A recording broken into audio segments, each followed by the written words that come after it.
Hello, my dears. My name is Joanna, and I welcome you to Johanna Draconis, the Deconstruction of CPTSD podcast. In this episode, we will talk about manipulation again. This time, about guilt tripping, or about how you have the right to say no. And just no. Welcome once again to the world of manipulation. This time, they don't just put all the blame on you, but now want you to do something too. Once again, I encourage to ask if anything I say is unclear to you, or I skip over something. I do that sometimes. So please, if anything like that happens, don't hesitate. After we established, in the last manipulation episode, that everything is your fault by default, as otherwise the other person would be responsible, which is of course impossible. Now we will get into why you have to do what you are told, and why your reasons why not aren't even worth getting into. If you don't do as told, you are being dramatic and causing issues. It is of course not, because otherwise their argument would fall apart, or they don't care about your feeling about it. Totally not. So why are you not just saying yes? I want to quote a very wise person at this point. No is a full sentence. You don't have to give a reason why. You don't have to give a reason why you won't do something. They have to provide one for you to do it. If you want to be sure, test the waters with a small side argument. If they dismiss it or try to rug sweep it, you know where you're at. It is basically a bait. Their response will tell you what you need to know. So in this episode, we will talk about manipulation in the form of guilt tripping. First we do the overview, then a classic example, and then to a more extreme example. One thing right ahead, we all do slight forms of guilt tripping in our everyday life. Can you really bring me the yogurt on your way back? I have to get up otherwise. To give an example. As much that is still not the right thing to do, we are focusing on the fact when someone does it regularly and or to a larger degree. Where to draw the line? Well, that is blurry, and everyone has to do themselves. But even with the harmless example, you have every right to just say no, and you don't have to justify or argue about it. You are not the accused in front of a jury. Not that I don't still do that very often myself. But the more often you are correcting yourself and stopping yourself from acting this way, the less likely you are going to act this way next time. But it is to unlearn a habit, an unhealthy habit. It is important to establish boundaries, draw lines in the sand, to protect ourselves and our well-being. Yes, it might not be a big hit, but if you are constantly under fire, it will harm you and have harmful effects on you. And if you are even PTSD recovering, you have only very weak defenses. That means even small things like this affect you greatly, and it's not like you have a lot of spare energy just to be the scapegoat. Knowing what is happening is half the trick to counter it. That is why we're talking about it now. Your well-being is important, as is your opinion. If someone truly loves you, they think so too. Let us start with one of the classics. Why can't you come to Thanksgiving? Your uncle hasn't seen you in ages and misses you. It is only a short trip. When will you have the ability to meet everyone again? We start with a wonderful bait to defend yourself. Why can't you? Implying there's something inherently wrong with not coming. Like not showing up for work. You are demanded to explain yourself. And make no mistake, you need to work early next day or you just came back from a trip that took weeks, nothing is valid. You are wanted there and you better show up. In this context, of course. The next part of the phrase is emotional blackmail.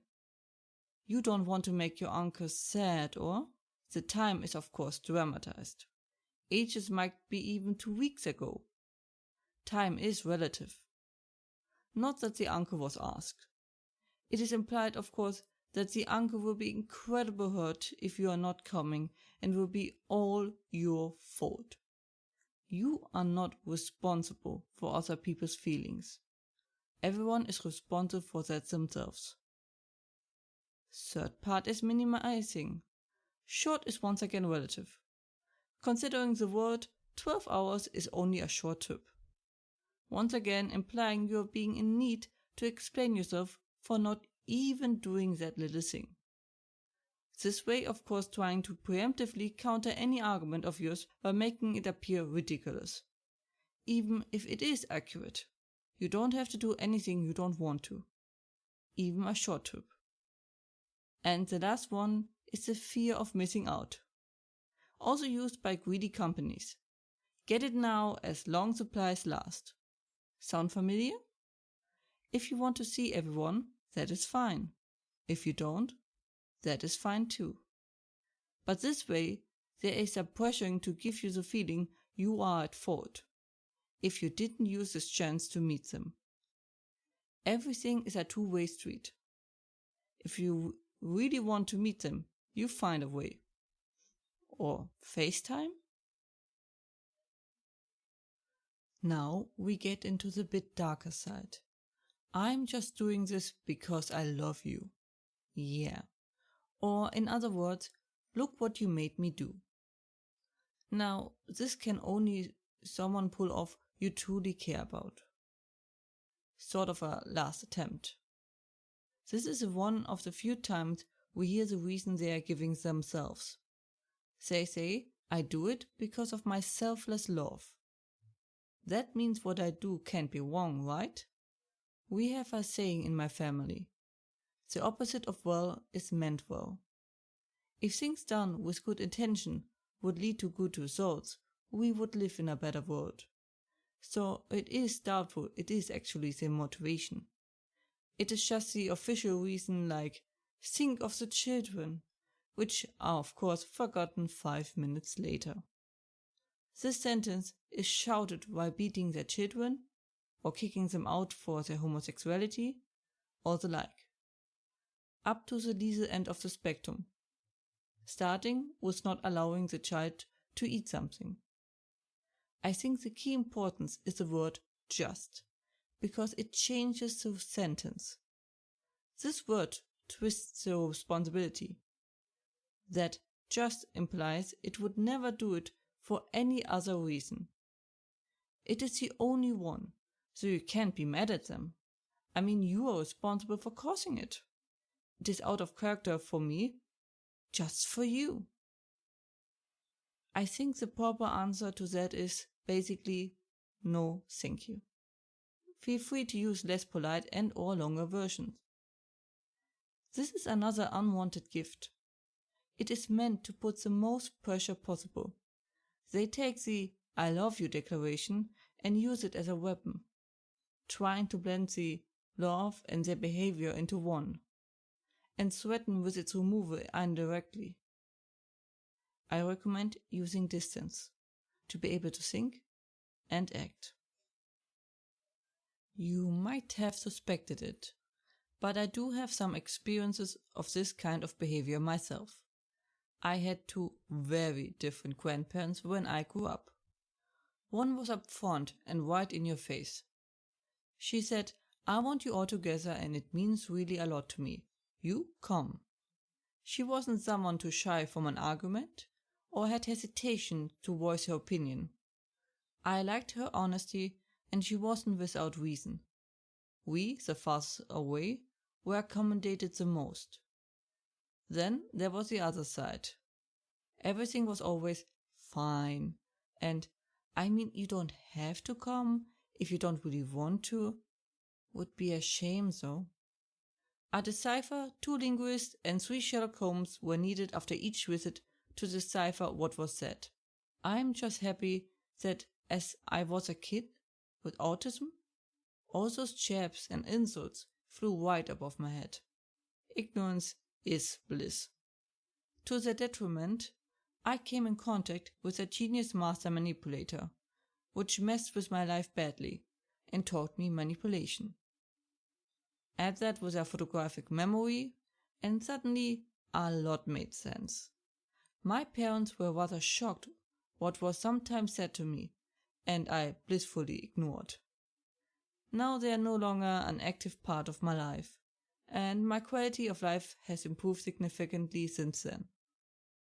I can only recommend taking such statement like, "We really would like to come, but it won't be possible in January," and the like, as little, and say something like, "Well, too bad," and hang up. Nothing beats that. That was it for today's episode. I hope you liked it. With the Thanksgiving weekend around the corner, I hope you have a wonderful time, in whatever way, shape, or form you want to. Whatever you do, I hope you have great food, and, as usual, if you have any questions or feedback and the like, please let me know at contactme@johannatakonis.com. More information and transcripts you can find as usually under johannatakonis.com/podcast, and links are in the description. I hope to see you next time. Watch yourselves and have a wonderful time.